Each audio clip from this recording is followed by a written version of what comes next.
Bonjour à tous et bienvenue. Je pense que tout le monde est au courant de la tragédie survenue hier soir, un accident d'hélicoptère en Californie ayant ôté la vie à 9 personnes, dont Kobe Bryant et l'une de ses filles.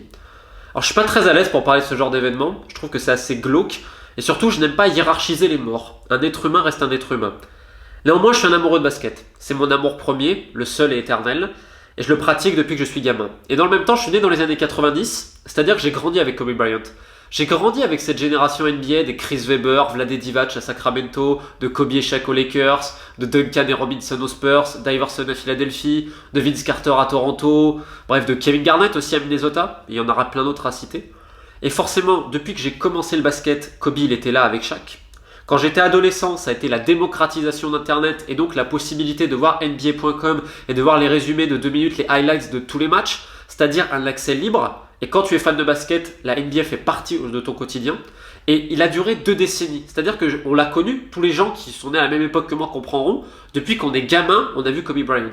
Et je pense que c'est pour ça que ça touche autant de monde, c'est qu'au final, un sportif, surtout un sportif pareil, c'est-à-dire un grand champion, il fait partie quelque part de notre culture, je dirais populaire, on va dire ça comme ça. C'est un peu comme les mecs de la Dream Team en 92, Magic, Bird, Jordan, Pippen, Karl Malone et tous les autres, qui ont inspiré des gens même qui n'étaient pas intéressés par le basket, sont des gens qui ont dépassé les frontières, qui ont dépassé les époques. C'était des athlètes, mais c'était aussi des champions, et quelque part presque des mythes qu'on voyait un peu comme des figures immortelles. Et je pense que c'est pour ça que ça touche autant de personnes, c'est parce que Kobe, il a fait partie de notre quotidien pendant 20 ans, et que même les gens qui ne suivaient pas le basket le connaissaient.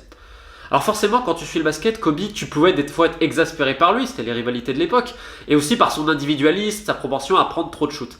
Mais aujourd'hui, j'aimerais faire cette vidéo pour parler pas de sa carrière, etc., on s'en fout, mais ce qu'il laisse derrière lui, parce que c'était un véritable amoureux de son sport. Et en fait, aujourd'hui, je vois beaucoup de sportifs, des fois je parle à des joueurs, soit de foot ou de basket, et tu sais même pas pourquoi en fait ils font ce sport-là. Tu vois qu'il y a l'ascension sociale, qu'ils sont contents de le faire et tout, mais c'est assez creux. Kobe, il y avait un véritable amour. Et d'ailleurs, quand il a terminé sa carrière, même pour annoncer sa retraite, il avait écrit un poème. Et c'est vraiment lui qui l'a écrit sur The Players Tribune, qui publie divers lettres, divers textes de joueurs d'un peu de tous les sports. Souvent, ils sont aidés par un ghostwriter, c'est-à-dire par une personne qui tient un peu la plume. Mais Kobe, c'est quelqu'un qui adorait écrire. Parce que, indépendamment du sportif brillant qu'il était, c'était aussi un mec cultivé, assez raffiné, avec qui tu peux avoir de grandes conversations. Et il disait dans certaines interviews que justement, avec tous les voyages que tu as en NBA, c'était quelqu'un qui écrivait beaucoup. Bref. Donc il avait écrit Dear Basketball, donc Cher Basketball, et en fait il racontait comment il était tombé amoureux de ce sport-là. Donc en mettant 2 chaussettes l'une contre l'autre pour faire une petite balle quand il avait 6 ans, et tirait sur son panier et s'imaginait à 5 secondes de la fin, etc., en prendre le jump shot de la gagne. Ce qu'après il aura fait des dizaines et des dizaines de fois. Et en fait à la fin de sa carrière, Kobe il a créé Granity Studio. Il y a beaucoup de gens qui se recyclent dans le business, c'est ce qu'ils voulaient faire. D'ailleurs, c'est vraiment un truc qu'on voit beaucoup chez le sportif américain, que ta première carrière de sportif c'est une chose, mais ensuite ta deuxième carrière peut être tout aussi brillante, voire encore plus brillante. Mais pour ça, il faut des études, il faut plein de choses. Et Kobe Bryant, c'est un amoureux de quelque part aussi des études, de l'apprentissage. C'est quelqu'un, il étudiait tellement le jeu, mais c'en était incroyable qu'il y a même avant des matchs, ou parfois, oui c'était avant les matchs, il l'avait sur son ordinateur et il montrait à ses coéquipiers. Alors là aujourd'hui, si tu veux avoir une situation facile, regarde lui il défend pas bien sur... C'est-à-dire que des fois il faisait aussi le travail de l'assistant coach. Et en fait il a toujours voulu progresser. C'est-à-dire que ce qui l'intéressait pas, c'était pas la finalité, c'était comment j'arrive à la finalité, comment j'ai gagné. C'est un peu ce que Bielsa vous dit en foot. C'est-à-dire ok on a gagné, on a perdu. Mais pourquoi ? Qu'est-ce qui s'est passé ? Le plus beau, c'est pas d'arriver à destination, c'est le chemin que tu empruntes. Et c'est souvent ce qu'il disait ça. Et donc sur G-Basketball, comme je dis, il a créé Granity Studio, qui était en fait, c'est un outil, je vais pas dire divertissement, c'est une boîte de production où on publie des livres, des documentaires, des films, des podcasts, etc. Et en fait, son idée, c'est de parler à la jeunesse, des jeunes adultes, pour les intéresser, que ce soit à la lecture, à la culture, et leur apprendre, comme il dit, certaines valeurs. Que ce soit familial, le goût de l'effort, de l'amour de son sport, enfin bref, il y a plein de choses à ce niveau-là. Et donc, il a publié et il a édité des contenus spécialement dédiés aux adolescents, notamment aux sportifs, où il mélange justement le sport. Alors ça peut être divers sports, hein. Ça peut être le basket, le tennis, l'athlétisme, toujours en écrivant au début lui, c'est-à-dire les personnages, l'histoire, etc. C'est le créateur si tu veux. Et ensuite il s'associe à un auteur pour finaliser tout ça.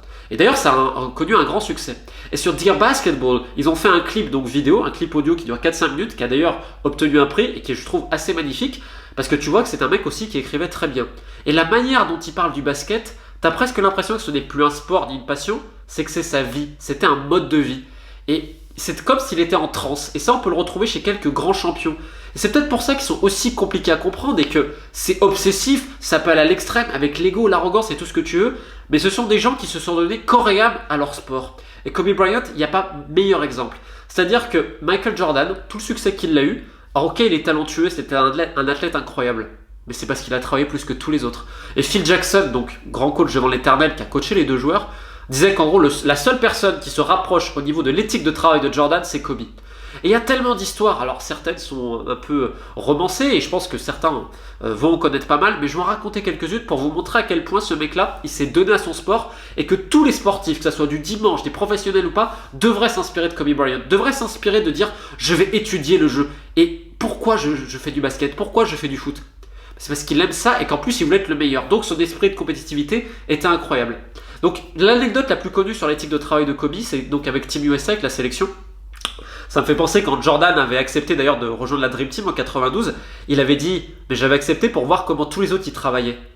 C'est-à-dire pour prendre des informations, pour ensuite dans la saison, je vais aller voir leurs points faibles, etc. Et je voulais voir comment tous ces mecs, tous ces légendes bossaient. Et donc apprendre moi-même. Dans la mentalité, dans la perception, c'est pas forcément ce que va imaginer le commun des mortels. C'est peut-être ça aussi le propre d'un champion, c'est d'avoir justement un esprit très développé aussi, que ce soit au niveau spirituel et intellectuel, et que tu fais en phase avec ton sport. En fait, c'est presque un peu la philosophie grecque d'un corps sain dans un esprit sain, mais continuons sur Kobe, donc, qui est avec Team USA. Et donc, il y avait un préparateur un petit peu qui s'appelle Rob, et en fait, c'est cette personne qui raconte l'anecdote, et donc il rencontre Kobe, et puis il dit, si t'as besoin de n'importe quoi, appelle-moi et on travaillera. Et puis à 4h15 du matin, il voit un appel de Kobe, et Kobe lui dit, je te dérange pas? À 4h15.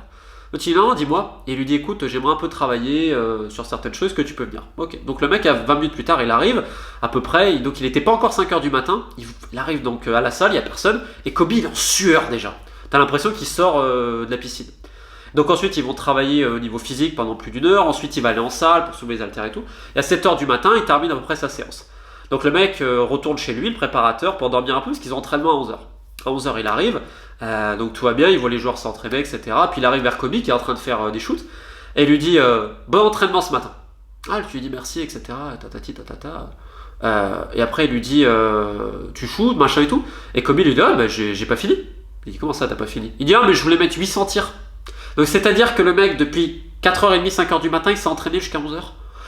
Et sachant que l'entraînement de Team USA débutait à 11h. C'est-à-dire que tout ce temps-là, les quasiment 6-7 heures de boulot, il les a fait, c'est en plus. Et le mec est là, il dit attends, moi je suis crevé, je suis retourné dormir 3 heures. Et le mec, en fait, il avait continué parce qu'il s'était dit qu'il allait mettre 800 shoots. Et c'est exactement ça, comme des fois en pré-saison, par jour, il voulait tirer 2000 fois. Non, pas tirer, marquer 2000 fois. Ça me fait penser à une autre anecdote, je crois en 2006-2007, il y avait un camp de Kobe Bryant, et notamment il y a un joueur qui s'appelle Oji Mayo, qui ensuite était en NBA, qui demande à Kobe, ce qui faisait partie du camp, est-ce que je pourrais m'entraîner avec vous? Et Kobe lui dit ok, il lui dit je viens te chercher à 3h. À 3h de l'après-midi, 3h15, Oji Mayo l'appelle, il dit mais Kobe, t'es où, etc. Et Kobe lui dit mais attends, mais je t'ai pas dit 3h de l'après-midi, c'était 3h du matin. Parce que, et c'est véridique, il se levait à 3-4h du matin pour aller s'entraîner avant tout le monde. Une autre fois encore avec Team USA, on est à Las Vegas, je crois que c'est Wade et Chris Bosh qui la racontent. Il dit donc nous on prend le petit déjeuner et on voit Kobe arriver tout transpireux, bloc de glace sur les genoux, etc. Et nous on venait de se réveiller, le mec il venait de faire 3-4 heures d'entraînement. Et Kobe Bryant c'était vraiment ça. Shaquille O'Neal dans son livre il disait encore pire, il disait on arrivait à la salle et tu le voyais, il courait, etc. Il driblait, il shootait, il faisait ses pas. Sauf qu'il n'avait pas de ballon. En fait c'était pour la mémoire musculaire, pour tout ce que tu veux. Il s'entraînait également sans ballon à refaire les gestes. Et il y a une autre histoire que j'adore, c'est avec Luke Walton quand il était rookie donc à Los Angeles. Et donc un soir il avait un peu bu, il était un peu sorti, et le matin il arrive à l'entraînement et bon tu sentais quand même un peu l'alcool, il dit bon. Et Kobe il voit ça, il dit à tous ses coéquipiers, il dit aujourd'hui je le prends, il me prend, mais vous faites aucune aide, vous le laissez se démerder. Il lui a mis plus de 70 points, il l'a humilié, pour lui montrer, c'est pas comme ça que ça se passe. Le vrai leader, le mec qui se donne complètement à son sport. Et des anecdotes sur Kobe, il y en a plein. Et même depuis ça, dans sa carrière de businessman qu'il avait entamé, et bah à 2-3 heures du matin, il n'hésitait pas à envoyer plein de messages à des gens justement très connus. Et comment tu fais ci, comment tu fais ça. Même il disait même des questions connes, parce que il avait pas peur de paraître ridicule, parce qu'il voulait toujours apprendre. C'est un mec aussi, moi je trouvais ça assez impressionnant. Il donnait souvent des conseils de lecture, il animait évidemment plein d'ateliers aussi sociaux, il entraînait également sa fille. Et c'est un mec qui s'est donné corps et âme au basket, et la manière dont il est sorti, ce match à 60 points, et même la lettre, comme je vous dis, le poème qu'il a écrit, Dear Basketball, Cher Basketball, mais je trouve que c'est tellement rafraîchissant, et Et s'il y a une chose qu'on peut apprendre, c'est déjà que la vie est dramatiquement trop courte et qu'il faut en profiter. Et la deuxième chose, c'est que quand tu es sportif, que tu as cette chance-là au final, que tu as en plus un talent, c'est pas ça qui t'emmènera au sommet. C'est le travail, c'est la volonté. Il avait une technique incroyable, main droite, main gauche, fade away, 3 points, pénétration. Il avait tout. Même en défense, c'était un mec super fort. Je me rappelle d'un match contre Washington avec Gilbert Arenas qui avait mis 60 points ce soir-là au Staples Center. Washington avait gagné. Et donc c'était Kobe aussi à un moment donné qui le prenait. C'est-à-dire qu'il prenait également le meilleur joueur d'en face parce qu'il reculait devant rien. Et même s'il savait que peut-être il allait perdre, et ben il allait. Et jamais il se débinait. Et ce courage-là, aussi, il est absolument incroyable, je trouve. Donc voilà, c'était un petit hommage. J'espère que ça vous a plu. Et rest in peace.